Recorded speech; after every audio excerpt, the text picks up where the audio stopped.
بسم الله والحمد لله والصلاة والسلام على أقرب النبيين إمام المرسلين سيدنا الأولين والآخرين سيدنا محمد وعلى آله وأصحابه أجمعين. So it is about 2 minutes before 8 o'clock, inshallah, and I would much rather be busy preparing and going over my notes for my khutbah or reading Quran or just about anything else than the non-stop circus of controversy that seems to always be making its rounds in our community. And I've been advised by good friends of mine and other people, just focus on the teaching, and I really am making an effort to do so. But something very disturbing happened just recently. An exchange between Dr. Ingrid Mattson and an unnamed student of knowledge thus far. And so Sheikh Bassam Zawadi, he just posted, and a friend of mine sent it to me this morning, in which it read, "A respected traditional student of knowledge was bullied, intimidated into leaving social media by Ingrid Mattson when she tagged his employer," and then in parentheses, he wrote, "and she knows very well what she's doing," end of parentheses. His crime, he said, that the Sharia would not excuse a woman committing zina, fornication, adultery, that the Sharia would not excuse a woman committing zina with someone merely on account of quote-unquote power dynamics being present. What will be interesting to observe is whether fellow imams and respected students of knowledge will vocally stand with their spiritual peer in rebuking Ingrid and making her understand that such behavior is shameless and inexcusable, or will the private nasiha endlessly continue until the next person's turn is up. We'll wait and see. Well, I have to say this, and this is why it is very exhausting, very frustrating, and also very professionally unfulfilling as an imam, as somebody that just wants to, as I think I have in my Twitter profile, like I'm just here to teach Islam and chew bubblegum, and I'm all out of bubblegum, right? If you're a John Carpenter fan, you will get the reference. I would much rather be doing that than to constantly be engaging in the circus of controversy.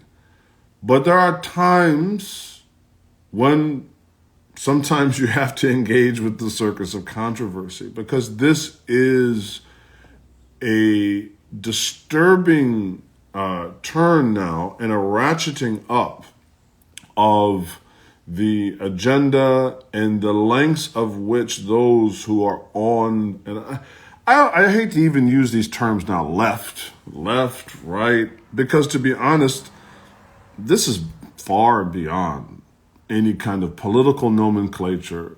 This is a person that has a very poor relationship with Allah Ta'ala. Dr. Ingrid Mattson has a very, very troubling understanding of Islam and a very problematic relationship with her creator. And before anybody goes to, well, did you privately counsel her? Well, apparently she has her social media arranged in a way, which is not blameworthy as a woman, where I cannot direct message her. Two, there is not a need to always address somebody in the private realm.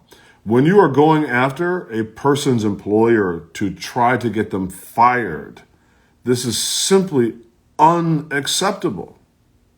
This is unacceptable, and it is, as Sheikh Bassam, he said, what? This is, it's despicable, it's shameless, and it's inexcusable. And those are absolutely true.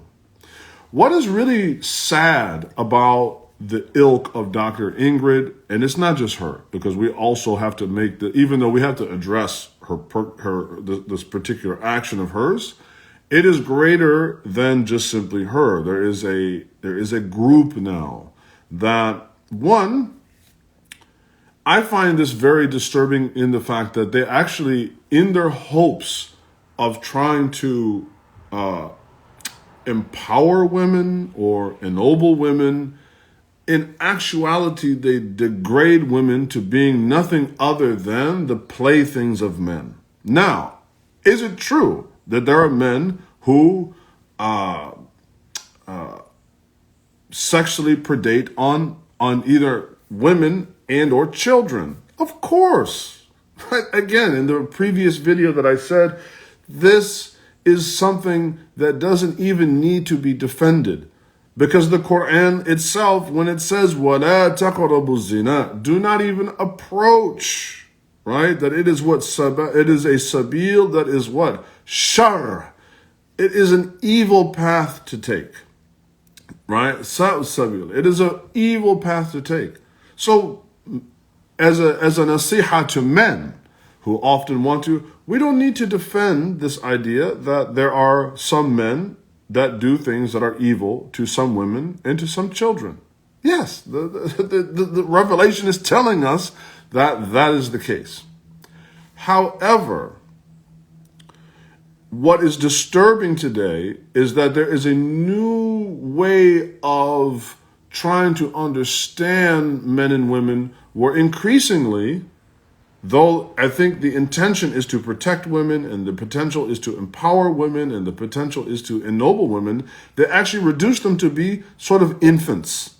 That women bear no responsibility whatsoever as a default, as a preemptive default to any discussion about sexual liaisons, sexual abuse. And I gave, in my previous video, you can go look it up, I gave several examples that I've just had recently of women who either through poor judgments of their own willingly participated in relationships with men that resulted in something that was harmful to them and or their own kids. This idea that women can be exonerated and absolved of any and all responsibility is ridiculous. And that there's enough room that, and again, this is where the due diligence has to be done. Undoubtedly, if we take case by case by case in which there is some malfeasance, right? There is fornication, there is adultery, right?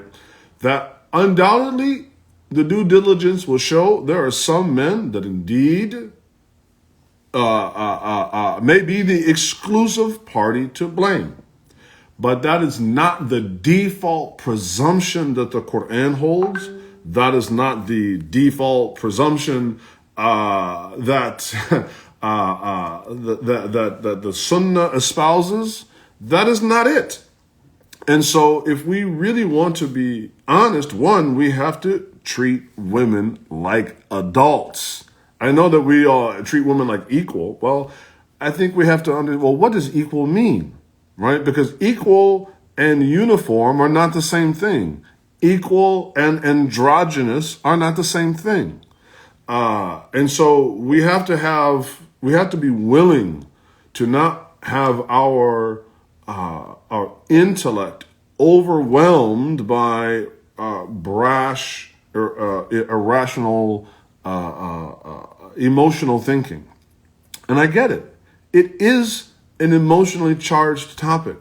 And this is where some of the women, perhaps of the ilk of Dr. Mattson, need to understand there are men, right? There are balanced, principled men that want to see no harm visited upon women. Because I will use myself as an example. I mean, I have a daughter. I have a mother. I have other women in my family that I would not want to see any harm or abuse visited upon them. Otherwise, I would have to be an absolute psychopath and maniac. That being said, there are times and instances in some interactions between men and women, not between men and children. Men and children, as I said in the other video, is a open and shut case. but between men and women. And of course, that does include the Sharia version of women. And now we're just talking about 18 and over. Is that there are times where even if the power dynamic is not 50-50, perhaps the man does have more social capital, more whatever his position is, that still doesn't absolve the woman as an automatic process of absolving her from any blame whatsoever in the measure. And so when this student of knowledge was pointing this out, he is 100% correct, speaking from a point of generality, not of specificity. I don't even know who the student is, but they are correct. Speaking from a point of generality, you do not automatically absolve a woman of any blame in an instance of zina. And again, we have to understand, rape is not zina, right? If we're talking about a case of rape, there's rape.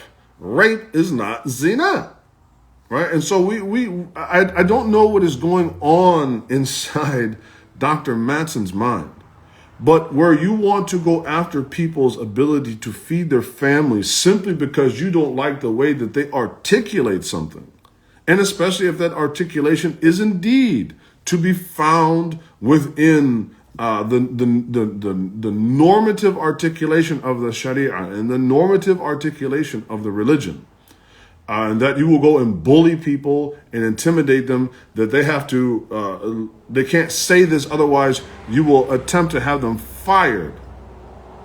You have no shame before Allah subhanahu wa ta'ala. This is unacceptable. And so, alhamdulillah, for the few of us perhaps that are in positions that can speak out against this, I invite Dr. Matson to have an adult conversation about this. I also invite Dr. Matson to apologize to this person and to send a letter to their employer in case this person is facing any kind of blowback from her actions. And that I invite her to come to the table and have a conversation like a person that actually has, a functioning religious brain, and be able to have difficult conversations. I sympathize that as a woman that that you have concerns about abuse. I do as well. I have a 10-year-old daughter, and I'm very much concerned about her safety in the Muslim community. Simply because I'm an imam doesn't mean that I just write everybody a blank check in the Muslim community, and that I am not extremely observant to whatever ability that Allah Ta'ala gives me in my role to protect my daughter. So it really is not, if your intention, Dr. Matson, and those of your ilk are trying to bring about some good for women, to protect them, to make improvements in our community, then this is not the way. This is absolutely not the way. It is childish. I will add to Sheikh Bassam's shameless and inexcusable. I will also call it childish. Childish and cowardly. And so I invite you to make amends for the wrong that you did with that student. And I invite you to come and sit down and talk, and let's have a real conversation, and let's work legitimately together to improve our community that will ensure, to the best of our ability, of which Allah will grant us, to ensure that people are safe, that women are safe, that children are safe, but also to ensure that people are in their endeavor and attempt to achieve that safety, that they are also doing it according to the Book of Allah and the Sunnah of the Prophet sallallahu alaihi wasallam. So let's sit down. Let's not try to get people fired from their jobs simply because you disagreed with something that they said. And it's true. I am a little bit tired of having this conversation behind closed doors with other people in positions of leadership to go, yeah, that's wrong, and this and this and this, and then they will not come out publicly, and they will not admonish this type of behavior, and they will not call these people out. I'm kind of tired of always being the bulldog that has to do this, because it's very exhausting for me. As one of my friends counseled me the other day, he said, man, I'm really worried that you're kind of always, on the forefront of always dealing with that. And he said, it's not good for you from a religious point of view. It's not good for your nafs, your this or that. And I said, yeah, man, but you know what? Nobody else is doing this, and nobody else will speak up. And if we just sit here complacent while these other people are working in the background, chopping holes in the boat. I mean, unfortunately, yes, we have the story of Musa alayhi salam and Khidr. Khidr was chopping holes in the boat because that's what Allah told him to do. These people are not chopping holes in the boat according to some special knowledge that Allah gave them. They're literally just going to sink the ship. So I encourage other Muslim, imams, scholars, institutions to come out and say, look, this is not the way. This is unacceptable. You need to make amends. And then let's sit down and have a conversation like believing men and women who believe in Allah and the last day and hope to meet him. So I'll leave it at that. I don't know whether or not this message will ever reach Dr. Mattson. And just for clarity, I've never met Dr. Mattson. I have been watching some of her posts and things that she's written over the years, and it definitely seems that the Dr. Mattson of, say, 20 years ago is very different. And I get it. I mean, we all change as we go through life, but there seems to be some very disturbing changes in the general trajectory of what is informing her of how to interpret the religion. And so, yes, I'm not going to mince any words on that. I am very disturbed by that. At the same time, I would be more than happy to have a conversation, and it doesn't have to be, again, part of the circus of controversy and spectacle. It can be mediated privately or whatnot. I mean, obviously, I respect her. I respect her as a woman, and that I don't want to invade her privacy. But at the same time, this has got to go. This is unacceptable. So anyway, inshallah, I hope that this message will reach Dr. Mattson.